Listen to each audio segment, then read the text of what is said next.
crédito, queriam voltar os seus velhos costumes. Então você tem Paulo e Silas lidando contra todo esse processo. E nós observamos que por isso havia o quê? Uma multidão.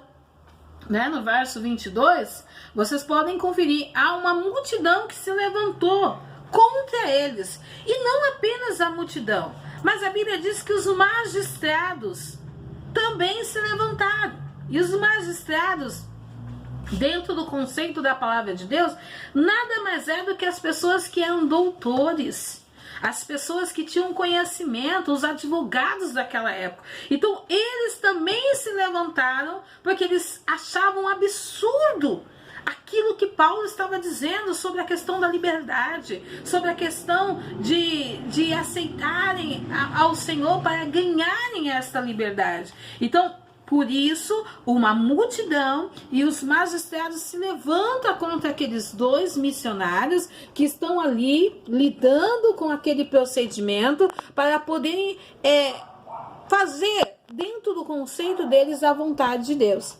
E aí, eu te pergunto para você que está me ouvindo, quantas pessoas têm se levantado contra você? Mas, vamos um pouquinho além. Quantas pessoas, doutores, que tem, a gente fala doutores, aqueles que têm um pouquinho de conhecimento do que nós temos, né? Em diferentes áreas, até mesmo em diferentes recursos, têm se levantado.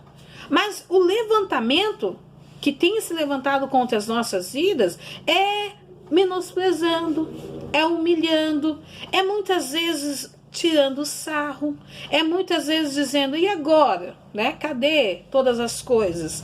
Então, essas pessoas têm desafiado o quê? Aquilo que nós acreditamos, aquilo que nós entendemos, que Cristo é esperança.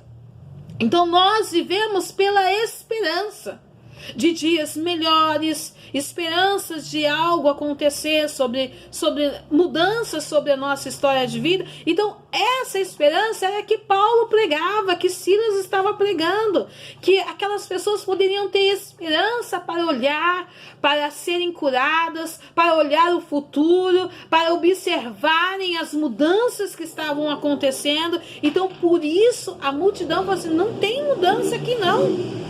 Não vamos aceitar essa questão dessa esperança que eles estão falando, não.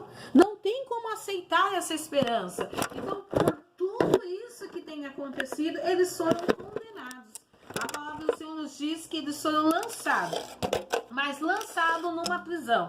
E a prisão, naqueles dias, era uma prisão diferente. Era uma prisão que se amarrava muitas vezes os pés com uma corrente muito grossa e, dependendo de alguma situação, colocava até a cabeça da pessoa, né, num garrote para realmente trazer um certo desconforto. E a Bíblia diz ainda que eles foram açoitados, ou seja, eles levaram uma surra. E eu pergunto para você que me escuta, que surra que você está levando da vida? Tem pessoas que dizem, para mim não dá nada certo. São as surras que a vida tem nos dado. Mas o interessante de tudo isso é você observar que eles foram surrados e colocados na prisão. E quem sabe o que é sentimento de prisão, sabe que é sufocante. Você outrora está em liberdade, de repente você está numa prisão. É como se nós estivéssemos vivendo um momento de felicidade, de repente estamos num momento de tristeza. Então isso também se torna uma prisão, porque não é só uma prisão física que eu estou falando aqui, mas uma prisão emocional. Então você vê essa mudança de comportamento. Mas qual foi a reação de Paulo e Silas? Ou seja, eles tinham uma causa, e a causa era levar o evangelho. A causa era ter a esperança. A causa era fazer com que todas as pessoas conhecessem o amor, as palavras de Jesus. E eu pergunto para você nessa noite, qual é a sua causa?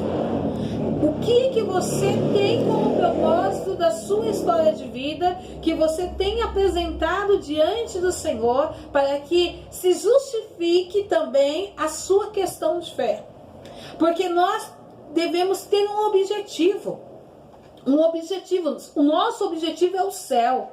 Mas nós, enquanto estivermos sobre essa terra, o nosso objetivo também é intercessão, é ver vidas libertas, é encontrar um ponto de harmonia dentro da nossa família, é nós ver Deus trabalhando naqueles a quem nós amamos.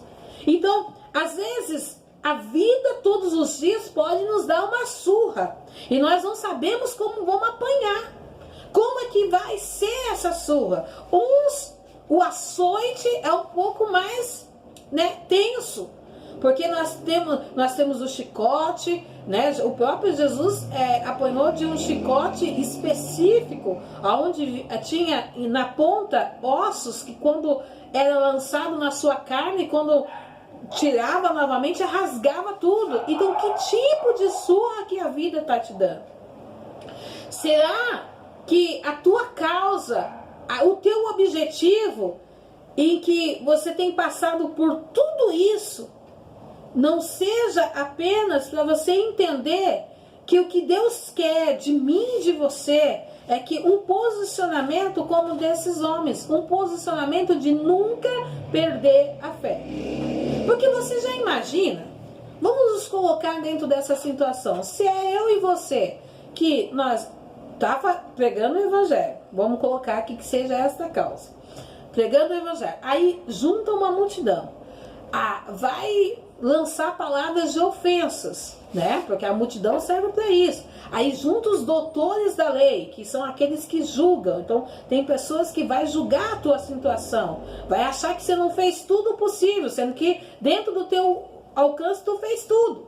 Então os magistrados vão se levantar, vão bater o martelo, vão julgar. Olha, nós colocando dentro dessa situação. Aí o que acontece? Além de sermos acusados, além de sermos condenados, nós vamos sofrer o quê? Os açoites. Pensa eu e você, nesse contexto. No mínimo, nós estaremos falando, isso é injusto. Nós não merecemos isso. Porque nós estamos fazendo o que era certo, o que era correto. E o que está acontecendo? Eles estão sendo açoitados. Então, para você entender o quanto a Bíblia ela nos ilumina. O quanto não existe nenhuma novidade nas nossas provações. O quanto não existe nenhuma novidade na nossa dor. Porque nós estamos fazendo o que é certo. Você está em oração, você está buscando, você está lidando com as coisas corretas. E o que tem se apresentado para você? Os açoites da vida. Mas o que isso requer? Que você precisa fazer o que Paulo e Silas fez. Em vez de reclamar, em vez de questionar porque eles estavam ali sendo açoitados, uma vez que houve o açoite, uma vez que eles foram colocados para se calar, para não falar mais nada, ou seja, depois de uma surra, o que você quer é tentar amenizar aquela dor, não é isso? Mas está doendo, né? Foram açoitados e eles foram colocados numa posição muito inadequada, uma posição que lhe trazia dor. Em vez dele olhar para a dor, em vez dele olhar para o açoite, o que Paulo e Silas faz? Ele começa a adorar, começa a louvar, começa a cantar. Mas aqui não é porque eles eram pessoas insensatas. Tô cantando porque não tô... Não, era a certeza. Isso nós temos que ter a certeza de que Deus, Ele está conosco. Porque tem pessoas que acham que Deus não está presente na sua vida. Acha que Deus o abandonou. Acha que Deus não está ouvindo a sua situação. Amado, se tem uma pessoa que observa tudo, uma pessoa que compreende tudo, uma pessoa que não deixa passar nada, é Deus. Esse sim. Ele está observando o tempo inteiro as nossas necessidades. Ele sabe exatamente o momento certo de trabalhar, o momento certo de interagir. Nós é que, às vezes, vou ser bem sincera aqui, às vezes a gente fala assim, eu quero que Deus resolva essa situação, mas aí a gente quer para amanhã, ou daqui a 10 minutos. Nós queremos isso, mas Deus não caminha assim. As coisas do Senhor não é desta forma. Você imagina se naquele momento em que eles estivessem sendo açoitados. Mas sabe o que é açoite nas costas? Meu Deus do céu, não aguento mais nenhum fio nas costas. Imagina um açoite. Se naquele momento que Paulo e Silas estivessem sendo açoitados, se eles estivessem falando, Deus, para os açoites. Pode parar com isso, eu não aguento mais. Se esse fosse o clamor deles, se esse fosse a maneira deles se apresentarem, não queremos apanhar, não queremos ser açoitados. Se eles estivessem falando o tempo inteiro isso com Deus, como é que nós iríamos ler o restante dessa história? Primeiro, ia dar uma surra neles e soltar eles. Mas só que eles perseveraram, eles continuaram, eles sofreram aqueles açoites e permaneceram ali. E naquele momento que eles viram que eles não reclamavam, que eles não se curvavam, possivelmente desafiaram esses dois aqui e eles não se curvaram. Então o que os magistrados falaram? Vamos colocar na prisão. Vamos colocar, quem sabe lá a mente deles refresca. Quem sabe lá eles realmente são paralisados. Mas quem é que diz que o inimigo, que as tempestades, que o adversário, que as coisas ruins pode paralisar o que Deus tem já preparado para nós? Isso não acontece se nós viver intensamente o plano de Deus. E aí nós vamos observar que eles estão ali na prisão e já no que estava com dor, já não tinham o que fazer, já tinha uma certeza dentro deles, em vez de eles ficarem se lamentando, porque às vezes nós se lamentamos demais. Em vez de eles se lamentarem, eles começaram a louvar. Amados, você sabe o que é você louvar? Venhamos e convenhamos. Quando nós estamos tristes, nós não quer cantar, não. Quando a gente está com uma dor, a gente não quer cantar. Você imagina quando você está enfermo, passando mal, você quer cantar? Imagina você com as costas lá toda arrebentada, todo ralado, acabou de sofrer uma humilhação. Porque sabe o que é você tá pregando e de repente as pessoas de uma multidão te arrastarem e te baterem? Isso é uma humilhação. Eles acabaram de sofrer um dano, uma humilhação. E aí, uma vez que eles estão lá, eles começam a louvar. Mas esse louvor aqui é o louvor da confiança. É o louvor da esperança. É o louvor de entender que independente dos açoites, independente do lugar, eles tinham certeza do que estavam fazendo. Eles sabiam que para Deus nada passava desapercebido e que Deus não era injusto. E que se tinha acontecido aquilo é porque algo tinha de extraordinário para acontecer lá na frente. Sabe por que eu e você muitas vezes não recebemos a nossa vitória? Sabe por que muitas vezes nós perecemos mesmo, até mesmo na nossa questão de fé? Porque nós não temos a confiança de entender que no tempo e na hora certa Deus vai agir. Nós, na nossa aflição, em vez de nós confiar, que é o louvar, que é o adorar, eu não estou dizendo que você sair cantando no momento da tua dor, eu estou dizendo que você confiar, de você saber que se Deus disse que vai dar vitória, Ele vai dar vitória. Se Deus falou que Ele vai interagir, você pode até se esquecer, mas Deus não se esquece. Deus não esquece. Então a gente observa que eles estão lá louvando, glorificando a Deus, e logo abriram-se as portas. O que é a porta aberta? Para eles era uma porta física sendo aberta. E para você, o que é Deus abrindo as portas? Amados, nós só abrimos a porta para algo entrar ou para algo sair. Isso é significado de porta. Além do significado dela de proteção.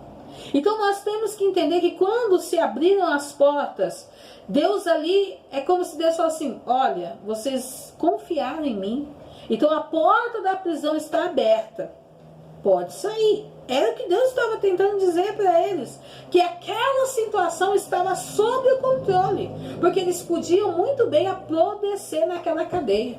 Eles podiam muito bem terminar os dias dele ali, porque uma vez que você é condenado, colocado dentro de uma prisão, você imagina que não pode acontecer. Então, eles perceberam que Deus abriu a porta, mas eles estavam esperando o sinal do Senhor. E aí nós vamos ver que aquele carcereiro, quando ele percebeu que todas as portas da prisão estavam abertas, ele quis fazer o mal contra ele. E o que Paulo disse? Não lhe faça mal algum. Sabe o que acontece?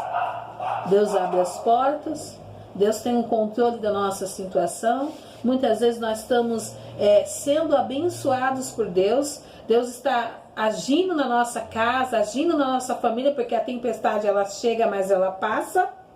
Os problemas acontecem, mas são resolvidos. E tudo aquilo que às vezes não deu certo, talvez o ano passado ou esse ano, você pode ter certeza que vai ter um ano que vai dar certo, porque a vida é assim, a vida é para ser superada.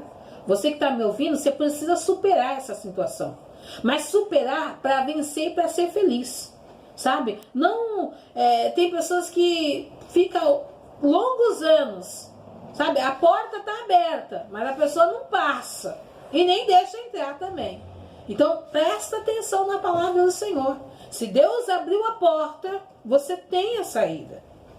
Se Deus ele está te dando ali o livramento, o escapamento, sabe, a salvação, a resolução, aprenda a receber a bênção de Deus. Porque Deus abriu esta porta, Deus mostrou para Silas e para Paulo que ele estava ali o tempo inteiro, viu tudo, sabe, observou tudo. Então, muitas vezes, Deus, ele nos abençoa. Em vez de a gente fazer o que Paulo disse para aquele carcereiro, que talvez seria o seu carrasco, não lhe faça mal algum. Sabe o que a gente faz quando a gente está sendo